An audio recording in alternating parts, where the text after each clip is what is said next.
Harin mencoba memperingatkan Sojun bahwa ia akan tewas dibunuh di hari ulang tahunnya. Sojun tidak percaya dan malah menyepelekan peringatan Harin. Namun, setelah memergoki Harin yang tengah berusaha membakar fotonya, Sojun akhirnya sadar kalau Harin datang dari masa depan. Betul, Cinggu. Sama seperti Harin, Sojun rupanya juga sering melakukan perjalanan waktu. Ia melakukannya saat SMP untuk melindungi Harin yang ceroboh. Namun Sojun entah mengapa malah memperingatkan Harin untuk berhenti. Ia tidak boleh lagi melakukan perjalanan waktu. Harin sontak kesal. Ia ingin mendebat, namun dengung di telinganya kembali terdengar. Harin masih kesal dan kecewa. Ia melakukan semuanya untuk menyelamatkan Sojun. Bagaimana mungkin Sojun malah memarahinya? Ia menceritakan seluruh pengalamannya pada Sujin. Bagaimana ia kembali ke masa lalu dan berusaha menyelamatkan Sojun. Tapi Sojun malah seolah mengusirnya. Sujin tak menanggapinya dengan serius, tapi yang jelas ia mendukung Harin. Ia berkata bahwa sekalipun hanya dalam mimpi, Harin tetap harus memperjuangkannya, agar Harin tidak mempunyai penyesalan. Harin yang saat itu tengah berada di kafe tempat Yamin bekerja, buru-buru pergi ke toilet dan kembali membakar fotonya. Harin berusaha menyelidiki ruang klub fotografi, tempat di mana Sojun kelak akan mati. Saat tiba-tiba saja, Harin hampir tertimpa barang yang jatuh. Sojun datang dan langsung menyelamatkannya. Rupanya inilah alasan Sojun memperingatkannya. Ada harga yang harus dibayar para pelaku perjalanan waktu. Di perjalanan pertama, Harin membayar dengan lututnya yang terluka. Lalu, ia membayar dengan hubungan pertemanan yang hancur serta kematian Yemin di perjalanan waktu berikutnya. Sojun khawatir jika harga yang harus Harin bayar makin lama makin besar dan berbahaya. Ia tidak ingin Harin terluka. Walau akhirnya Sojun luluh juga. Lagi pula ternyata yang tadi itu memang jebakan. Seseorang sengaja mematahkan kaki lemari dan menempatkan foto di bawah sana agar mereka terpancing. Perbincangan keduanya ternyata didengarkan oleh Ensong. Ia juga rupanya mendengarkan pertengkaran Harin dan Sojun kemarin. Maka ia sedikit tahu tentang perjalanan Harin dari masa depan. Walaupun ia masih belum paham dan percaya sepenuhnya. Sojun dan Harin sengaja memasang kamera pengintai untuk mencari tersangka. Mereka yakin bahwa orang yang sengaja ingin menjebak mereka sama dengan pelaku pembunuhan Sojun kelak. Sojun berjanji akan mengirimkan hasil pengintaian tersebut lewat email. Dengan begitu, Harin bisa mengecek siapa pelaku walaupun harus mendadak kembali ke masa depan. Harin buru-buru mengecek email di masanya dan ternyata Kim Shin-oh tertangkap dalam kamera. Harin meminta informasi soal Kim Shin-oh pada Ensong. Ia menceritakan perjalanan waktunya serta kemungkinan bahwa Shin-oh adalah pelaku pembunuhan Ji Sojun. Ensong pun akhirnya angkat bicara. Sejak awal, Ensong rupanya memang sudah curiga kalau Sojun tidak bunuh diri. Tim forensik menemukan kandungan zoletil pada jasad Sojun, obat yang digunakan untuk membius hewan. Ia curiga kalau Sojun menenggak minuman yang memiliki kandungan zoletil sebelum kejadian dan dibunuh dalam keadaan tidak sadar. Kebetulan sekali nih, kini Shin-oh bekerja sebagai pengantar pasokan obat-obatan. Salah satunya adalah obat zoletil ke kantor tempat Harin kini bekerja. Shin-oh tertangkap menyelipkan 1 botol zoletil untuk dirinya, sehingga ia ditangkap dan diinvestigasi. Saat ditanya soal kasus kematian Sojun, Shin-oh akhirnya mengaku. Ia adalah seorang saksi. Ia melihat pelaku pembunuhan, yang ternyata adalah Ji Yemin, kakak angkat Sojun. Wah, plot twist banget ya, Cinggu. Hal ini menjelaskan kenapa Sojun bisa hidup di saat Yemin tewas di cerita sebelumnya.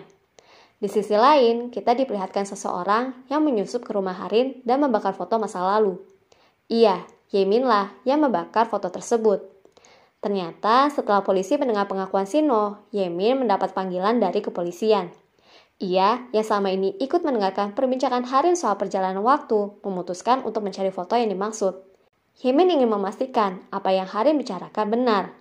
Dan betul saja, Yemin kembali ke masa lalu, tepat 2 hari sebelum kematian Ji Sojun. Di masa kini, Harin kebingungan saat Shin-oh tiba-tiba saja menghilang. Ia bahkan dikabarkan meninggal sejak lama, yaitu 2 hari sebelum kematian Sojun. Ingatan baru juga mendadak muncul. Harin pun terkejut, bagaimana mungkin masa lalu berubah saat ia tidak melakukan apa-apa. Ia curiga, jangan-jangan ada orang yang kembali ke masa lalu dan mengubah semuanya. Betul saja, 1 dari 3 foto yang tersisa mendadak hilang. Harin berusaha mencarinya kemana-mana, tapi tidak ketemu juga. Ia kebetulan melihat ada bekas pembakaran di belakang kafe Yemin dan mendapatkan firasat buruk, tapi Harin mengabaikannya. Harin kembali ke masa lalu, sehingga kini foto yang ia punya hanya tinggal bersisa satu. Harin menjelaskan pada Sojun bahwa pembunuhnya bukanlah Kim Shin-oh. Mereka pun curiga kalau pelaku pembunuhan Shin-oh dan Sojun adalah orang yang sama. Si pelaku mungkin sengaja membunuh Shin-oh di masa lalu untuk mencegah penyelidikan ulang kasus Sojun di masa depan. Ia bahkan menggunakan cara yang sama dengan kasus Sojun pada Shin-oh. Keduanya pun mencari tersangka lewat kamera pengintai yang terpasang. Namun kamera itu mendadak hilang, membuktikan bahwa seseorang di masa depan mendengar perbincangan Harin dan Eun-song sebelumnya. Keduanya pun mengubah strategi. Mereka mencari bekas botol zoletil di seluruh penjuru sekolah, hingga akhirnya berhasil menemukannya dan membawanya ke kantor polisi. Sayangnya, kemalangan kembali mengincar Harin. Ia hampir saja tertimpa papan iklan, tapi Sojun berusaha menyelamatkannya dan malah ia yang tertimpa. Akibat kejadian tersebut, Sojun mengalami patah tulang. Harin juga harus kecewa karena rupanya bukti yang ia temukan tidak cukup kuat untuk menunjuk seorang tersangka. Ia pun memohon bantuan Sujin, Wiyong, serta Eun-song untuk mencari kamera pengintai yang hilang. Dan ternyata orang yang menyembunyikan kamera tersebut adalah Iyong. Ia sengaja menyembunyikannya karena orang yang tertangkap dalam kamera sangat menyerupai Sujin. Akibatnya Harin, Sojun, dan Eun-song mencurigai Sujin. Anehnya polisi juga tiba-tiba datang dan menangkap Sujin, seolah-olah ada orang lain yang sengaja melaporkannya. Sujin pun diinvestigasi dan akhirnya mengaku bahwa di jam kejadian, ia sedang keluar sekolah untuk menuntaskan hajatnya. Ia meninggalkan jaket serta penjepit rambutnya di kelas. Lalu, ia pingsan dalam perjalanan pulang dan seorang kurir mengantarnya. Mendengar pengakuan tersebut, Harin merasa bersalah. Ia dan kawan-kawannya pun mencari kurir yang dimaksud agar Sujin bisa lolos dari penyelidikan.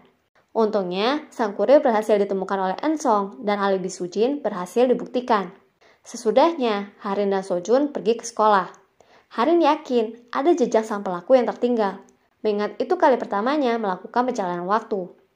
Keduanya tengah membuat kemungkinan kronologi dari sisi pelaku, saat tiba-tiba saja Harin mendapatkan sebuah ide.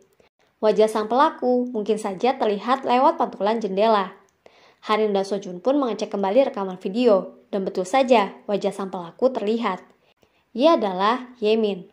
Harin akhirnya sadar, semua petunjuk yang ia temukan sejak awal memang mengarahkannya pada Yemin.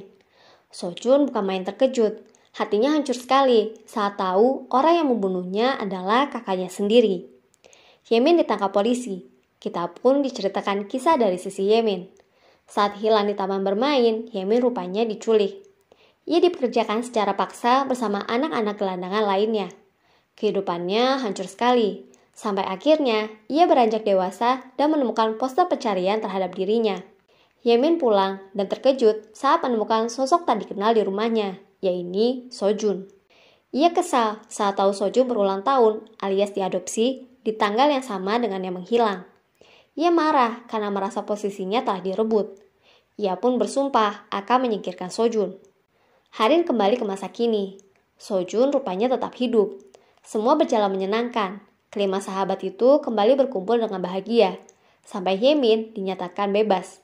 Ia akhirnya bebas setelah 10 tahun di penjara.